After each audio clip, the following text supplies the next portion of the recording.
The first sign something had gone terribly wrong was when I saw little Max bolting down the street, eyes wide, shouting, "Snakes!" Max isn't the type to overreact. Once got stung by a wasp and just brushed it off. So when he looked like he'd seen a ghost, I knew it had to be serious. I dropped my groceries and ran toward the shed. The door was wide open. Not good. That shed wasn't just storage, it was a licensed reptile breeding facility. I tripped over a stack of unfamiliar plastic bins. And there she was, Beverly Rains, HOA president, self-appointed queen of Evergreen Oaks, standing in my shed with a clipboard, telling her minions that she'd officially repurposed the space as community storage. I froze. Right behind her, one of my albino king snakes was stretched out across the incubator shelf, and another slithered under a wreath box. It looked like a horror comedy scene, and Beverly was completely oblivious. One HOA board member screamed and ran. Beverly waved it off, saying, "Relax.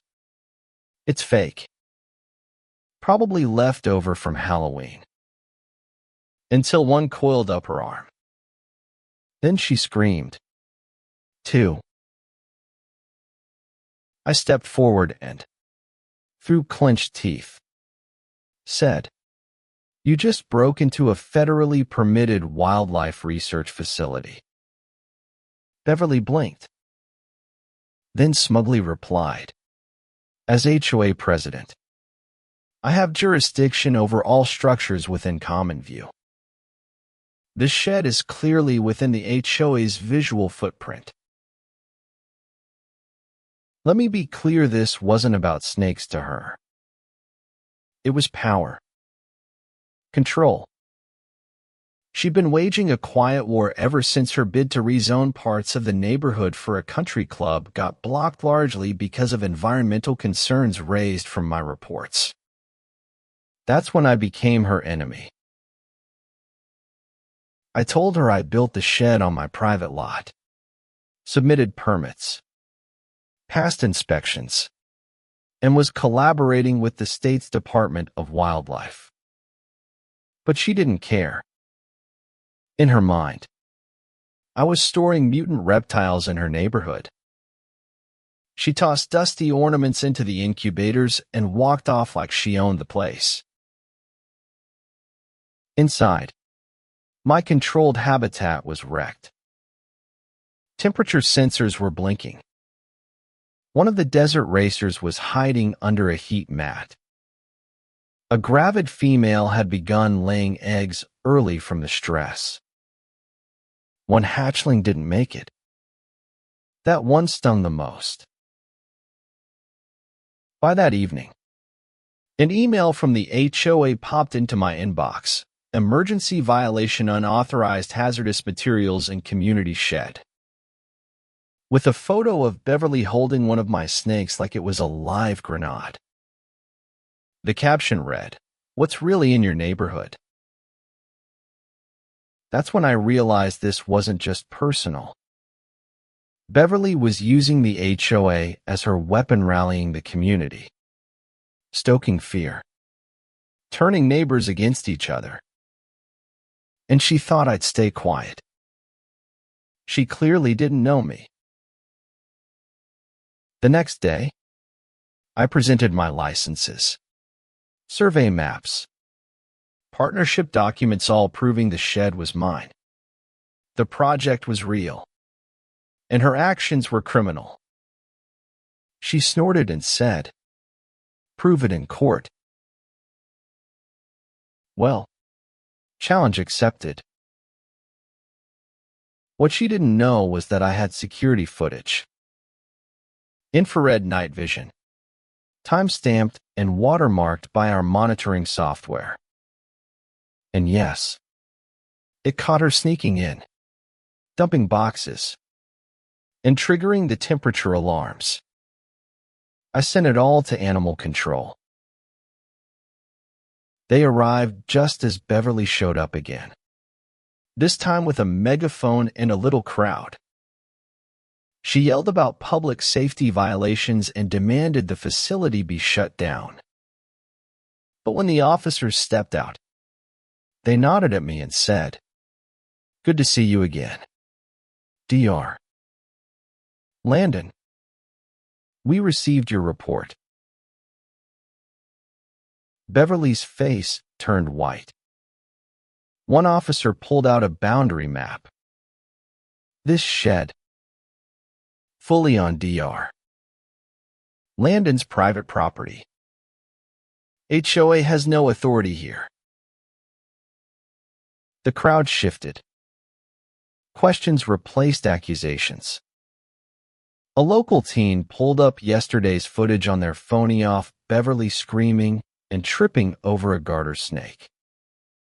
It had already gone viral on the neighborhood app. And that was just the beginning. Beverly wasn't embarrassed, she was furious. Within days, she launched a smear campaign.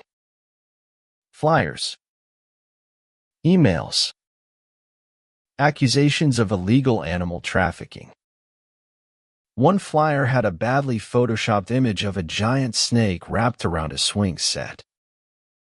Neighbors started avoiding me like I had the plague. So I fought back with facts. I hosted an open house, invited a herpetologist, displayed non-venomous snakes for kids, and explained the conservation program. It was going well. Until someone planted dozens of fake rubber snakes around the yard. Guess who? Security footage caught Beverly and her cousin sneaking in at midnight with a sack of dollar store snakes. At the next HOA meeting, she presented them as evidence. I simply played the footage. The room erupted. One board member actually spit coffee. The president, a quiet guy named Marcus, looked at her and said, "Beverly, you're suspended until further notice." But she didn't stop. She sent me a fake legal letter, Comic Sans font, and everything accusing me of defamation. My real attorney laughed and filed a cease and desist, plus a suit for damages and harassment. In court, the judge watched the surveillance video, read the environmental reports, and asked, "Ms. Rains, why did you bring fake snakes to his property at midnight?" Her lawyer had no answer.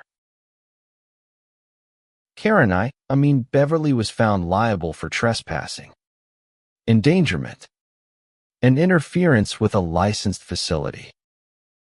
She was fined, barred from HOA leadership, and hit with a restraining order. The story doesn't end there. The Department of Wildlife funded an expansion of my facility.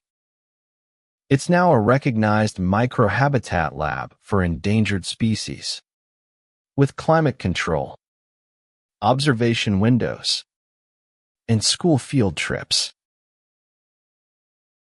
Meanwhile, Beverly moved away quietly. Her house sold below market. Her name became a joke, Snake Queen of Sycamore Drive. I didn't want to be a local legend. But sometimes, doing the right thing makes you one anyway. So what do you think? Was Beverly just power hungry? Or truly afraid? Have you ever dealt with a nightmare HOA? Drop your story in the comments, let's talk about it.